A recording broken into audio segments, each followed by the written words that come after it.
Você pode estar pecando financeiramente todos os dias e nem saber. Você ora, você vai à igreja, você lê a Bíblia, mas quando o assunto é dinheiro, você comete erros que a própria palavra de Deus condena claramente. E o pior é que você nem percebe, porque ninguém te ensinou, ninguém te alertou, e você continua repetindo os mesmos erros dia após dia, achando que tá tudo bem, quando na verdade você está desobedecendo a Deus numa área crítica da sua vida. E hoje você vai descobrir 7 erros financeiros que a Bíblia condena, mas que se tornaram tão comuns, tão normalizados, que até cristãos comprometidos cometem sem piscar. E eu não vou te dar opinião, vou te mostrar o que a palavra de Deus diz. E você vai ter que decidir, continuar errando ou se arrepender e mudar, porque Deus se importa com suas finanças. Ele se importa com o que você faz com o dinheiro que Ele te dá. E ignorar os princípios dele nessa área traz consequências, não só financeiras, mas espirituais. Então se prepara, porque o que você vai ouvir agora pode te confrontar, pode te incomodar, pode te fazer perceber que você está errando feio, mas também pode te libertar, pode te ensinar a honrar a Deus com suas finanças. E quando você faz isso, tudo muda. Vamos aos 7 erros. O primeiro erro que a Bíblia condena é amar o dinheiro mais que a Deus. E esse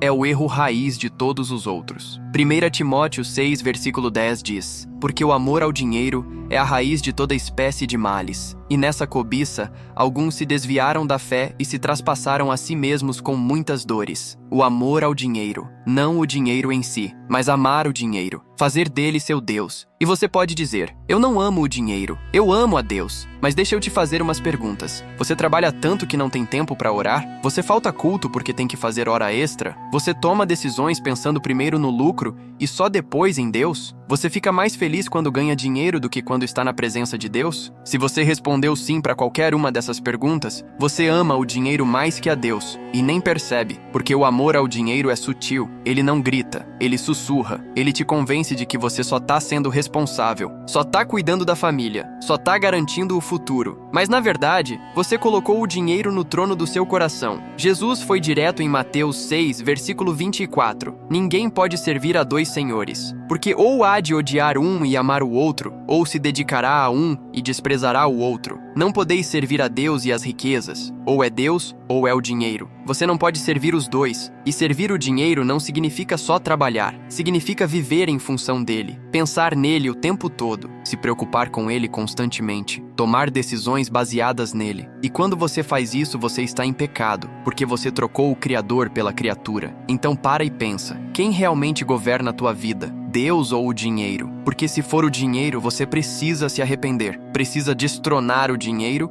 e colocar Deus de volta no lugar que é dele. Porque enquanto o dinheiro for seu Deus, você nunca vai ter paz, nunca vai ter satisfação, porque o dinheiro é um Deus que sempre exige mais e nunca te preenche. O segundo erro que a Bíblia condena é viver endividado propositalmente. E aqui, eu não tô falando de uma emergência, não tô falando de quando você não tem escolha. Tô falando de quando você se endivida por escolha, por querer viver acima do que pode, por não ter autocontrole, por querer agora o que deveria esperar. Provérbios 22, versículo 7 diz: o rico domina sobre os pobres, e o que toma emprestado é servo do que empresta. Servo, escravo. Quando você se endivida, você perde liberdade. Você se torna escravo de quem você deve. E a cultura do mundo te ensina a se endividar. Parcela em 12 vezes sem juros. Compre agora e pague depois. Realize seus sonhos hoje e você cai. Você compra o que não pode pagar. Você financia o que não precisa. Você parcela no cartão sem ter certeza de que vai conseguir pagar.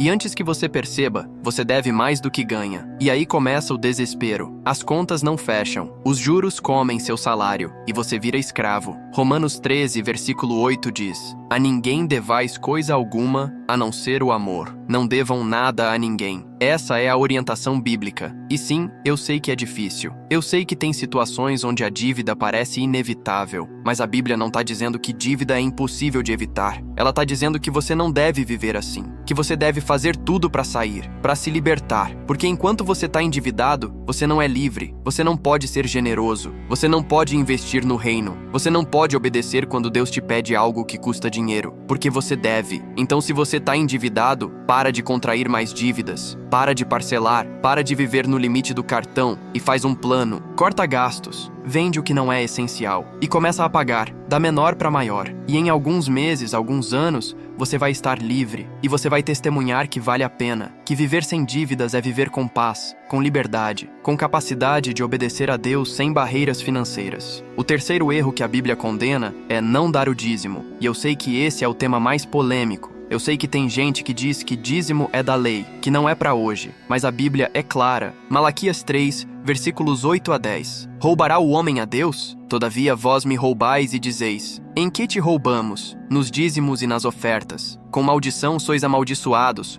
porque a mim me roubais, sim, toda esta nação. Trazei todos os dízimos à casa do tesouro, para que haja mantimento na minha casa, e depois fazei prova de mim, diz o Senhor dos Exércitos, se eu não vos abrir as janelas do céu, e não derramar sobre vós uma bênção tal, que dela vos advenha a maior abastança. Roubará o homem a Deus? E Deus chama de roubo quando você não dá o dízimo. Não é sugestão, não é opcional, é mandamento. E vem com maldição se você não obedecer e com bênção se você obedecer. E você pode argumentar, pode dizer que isso é Antigo Testamento. Mas Jesus confirmou em Mateus 23, versículo 23. Deveis, porém, fazer estas coisas, sem omitir aquelas. Jesus não aboliu o dízimo. Ele disse que deveria ser praticado. E aqui está o princípio. Quando você dá o dízimo, você está declarando: Deus, o Senhor é prioridade. O Senhor vem primeiro, antes das contas, antes do mercado, antes de tudo. E eu confio que o Senhor vai fazer os 90% restantes renderem mais que os 100% sem sua bênção. E funciona. Não porque você está comprando a bênção de Deus, mas porque você está entrando no princípio espiritual que Ele estabeleceu. Então, se você não dá o dízimo, você está roubando a Deus. E enquanto você rouba, você vive sob maldição. Não porque Deus quer te amaldiçoar,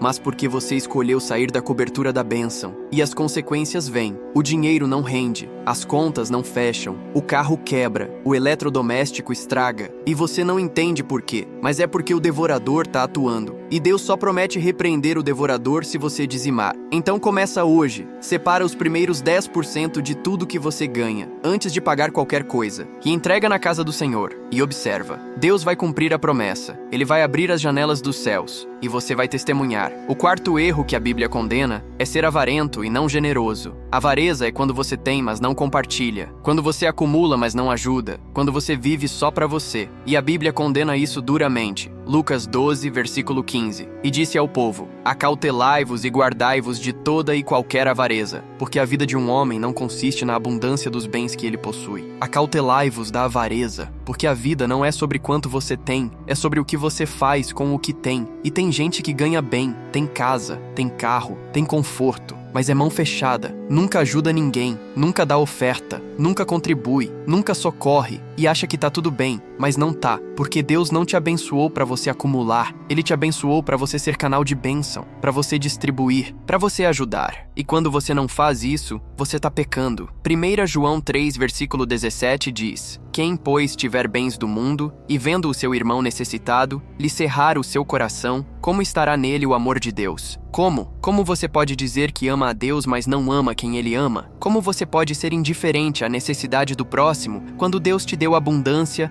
exatamente para você suprir essa necessidade? E generosidade não é só para quem tem muito, é para todo mundo. A viúva pobre deu 2 moedas. Era tudo que ela tinha. E Jesus disse que ela deu mais que todos os ricos, porque ela deu do que precisava, não do que sobrava. E Deus honrou aquilo. Provérbios 19, versículo 17 diz: ao Senhor empresta o que se compadece do pobre, e Ele lhe pagará o seu benefício. Quando você ajuda alguém necessitado, você está emprestando para Deus. E Deus paga de volta com juros. Então para de ser mão fechada, para de acumular, para de viver só para você. E começa a ser generoso. Ajuda quem precisa, dá ofertas, contribui, porque quanto mais você dá, mais Deus te dá para você dar mais. É um ciclo de bênção, mas só entra nesse ciclo quem é generoso. O quinto erro que a Bíblia condena é usar desonestidade para lucrar. E isso inclui mentir, enganar, roubar, sonegar, dar o troco errado e não devolver, pegar algo que não é seu, não pagar o que deve, fazer negócio desonesto. E tem gente que faz isso e ainda acha que Deus vai abençoar, mas não vai. Provérbios 13, versículo 11 diz: os bens que facilmente se ganham, esses diminuem, mas o que ajunta com trabalho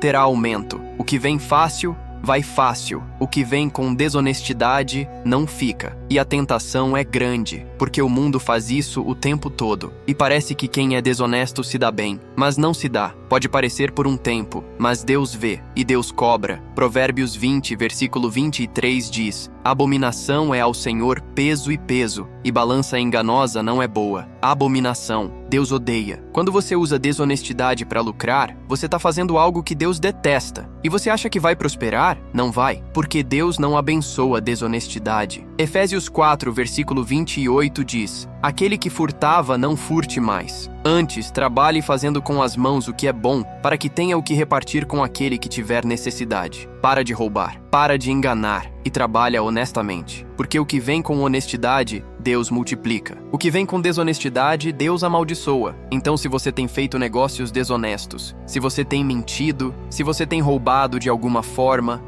arrepende-se. E, se possível, restitui. Devolve o que não é seu, paga o que deve. Porque enquanto você tem algo que veio com desonestidade, você não tem a bênção de Deus. E sem a bênção de Deus, não adianta ter dinheiro. Você não vai ter paz. O sexto erro que a Bíblia condena é desperdiçar e não administrar bem o que Deus te deu. Porque tudo que você tem não é seu, é de Deus. Você é apenas administrador, e Deus vai te cobrar conta de como você administrou. Lucas 16, versículo 2 diz: dá conta da tua mordomia. Você vai ter que prestar contas. E se você desperdiçou, se você foi irresponsável, se você não cuidou bem, você vai responder. E tem gente que ganha bem, mas não sobra nada, porque gasta com futilidade, com supérfluo, com coisas que não precisa, e no final do mês está zerado, e não tem nada guardado. Não tem reserva para emergência, não tem nada para investir no reino, porque desperdiçou. Provérbios 21, versículo 20 diz: tesouro precioso e azeite há na casa do sábio, mas o homem insensato os desperdiça. O sábio guarda, o insensato desperdiça. E administrar bem não é ser avarento, é ser sábio, é saber o que é necessário e o que é supérfluo, é ter autocontrole, é planejar, é poupar, é investir, é usar o dinheiro com sabedoria. Porque cada real que você desperdiça é um real a menos que você poderia usar para algo que realmente importa, para ajudar alguém, para investir no reino, para sua própria segurança. Então, se você tem desperdiçado,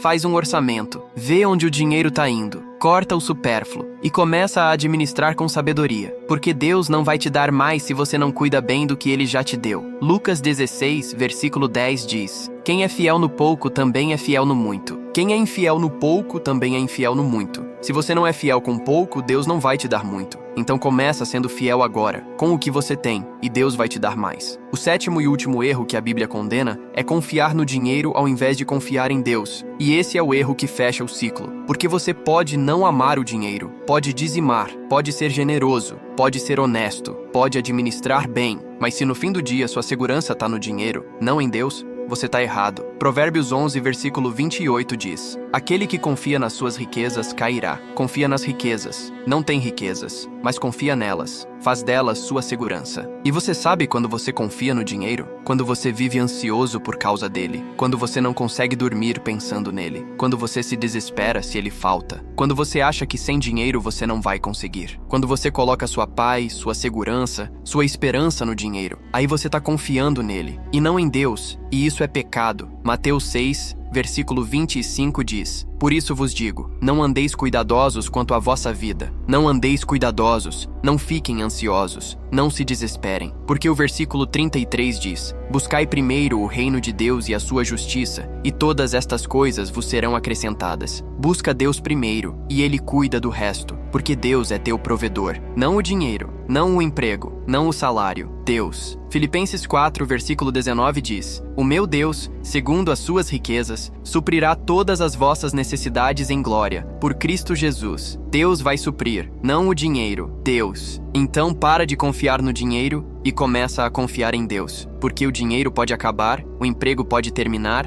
a economia pode entrar em crise, mas Deus nunca falha, e quem confia nele nunca fica desamparado. Então, recapitulando os 7 erros que a Bíblia condena e você pode estar cometendo todo dia. Primeiro, amar o dinheiro mais que a Deus. Segundo, viver endividado propositalmente. Terceiro, não dar o dízimo. Quarto, ser avarento e não generoso. Quinto, usar desonestidade para lucrar. Sexto, desperdiçar e não administrar bem. Sétimo, confiar no dinheiro ao invés de Deus. 7 erros. E provavelmente você identificou pelo menos um que você comete. Talvez mais de um. E agora você tem uma escolha: ignorar e continuar errando, ou se arrepender e mudar. Porque Deus não quer te condenar. Deus quer te ensinar, quer te libertar, quer te abençoar. Mas Ele só pode fazer isso quando você obedece, quando você honra os princípios dele, quando você administra suas finanças do jeito que Ele mandou. Então hoje, escolhe obedecer, escolhe honrar a Deus com teu dinheiro. Porque quando você faz isso, quando você segue os princípios bíblicos, as bênçãos vêm, não porque você mereceu, mas porque Deus é fiel e Ele sempre honra quem o honra. Agora vamos orar. Se você reconhece que tem cometido algum desses erros, vamos nos arrepender e pedir perdão a Deus. E vamos nos comprometer a mudar. Pai Celestial, eu venho diante de Ti reconhecendo que tenho errado. Tenho pecado na área financeira e nem percebia. Senhor, eu confessei que amei o dinheiro mais que a Ti, que vivi endividado sem necessidade, que roubei de Ti não dando o dízimo, que fui avarento e mão fechada, que usei desonestidade algumas vezes, que desperdicei o que o Senhor me deu e que confiei mais no dinheiro do que em Ti. Perdoa-me, Senhor. Eu estava errado e hoje eu escolho mudar. Eu escolho obedecer aos Teus princípios. Eu escolho honrar-Te com minhas finanças, porque eu entendo que tudo que tenho vem de Ti e eu sou apenas administrador e eu quero ser um administrador fiel. Senhor, ajuda-me a colocar o Senhor em primeiro lugar sempre. Ajuda-me a sair das dívidas. Ajuda-me a ser fiel no dízimo.